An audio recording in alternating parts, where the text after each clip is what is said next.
Hello, welcome to my channel. ఈరోజు ఈ వీడియోలోనే శ్రీ నారా లోకేష్ గారు ఈ ఉగాది కల్లా 3600 పోస్టుల్ని తీస్తామని చెప్పి తెలియచేయడం జరిగింది.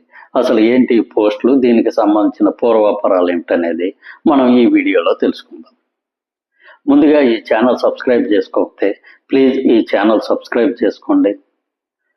ఇక ఆ విషయంలోకి వెళ్తే, కూటమి ప్రభుత్వం ఎన్నికల సమయంలోనే మెగా డిఎస్సి నిర్వహిస్తామని ఒక హామీ ఇవ్వడం జరిగింది.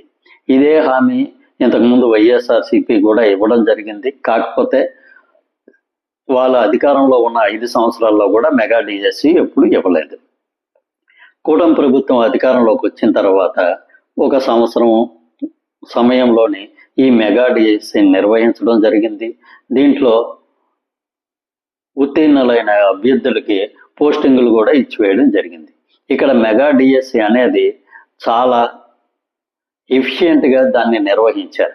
ఎక్కడ ఏ విధమైన కోర్టు కేసులు లేకుండా కేవలం 3-4 నెలల్లోనే ఈ మెగా డిఎస్సిని నిర్వహించి దాని ఫలితాలు కూడా విడుదల చేయడం జరిగింది.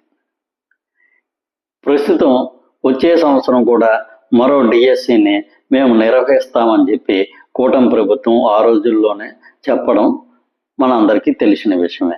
దానికి అనుగుణంగా ప్రస్తుతం ఈ ఉగాది కల్లా మరో 3600 పోస్టుల కోసం అని చెప్పి మరో డిఎస్సిని నిర్వహిస్తామని చెప్పి, దీనికి అన్ని విధాల చట్టపరమైన జాగ్రత్తలు తీసుకొని ఎక్కడ ఏ విధంగా లీగల్గా ప్రాబ్లమ్స్ రాకుండా ముందుకు వెళ్ళి ఈ 3600 పోస్టులను కూడా భర్తీ చేస్తామని శ్రీ నారా లోకేష్ గారు తెలియచేయడం జరిగింది. ఇక్కడ ఈ ఉపాధ్యాయులకి ఇది చాలా వరకు శుభవార్తే. ఎందుకంటే లాస్ట్ టైమే దాదాపు 16,000 పోస్టులను తీయడం జరిగింది. ఇప్పుడు మరో 3600 పోస్టులను తీస్తున్నారు.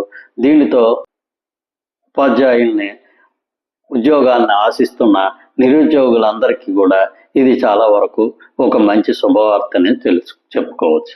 Thank you. ఈ వీడియో నచ్చినట్లయితే ఈ ఛానల్ సబ్స్క్రైబ్ చేసుకోండి. Thank you very much.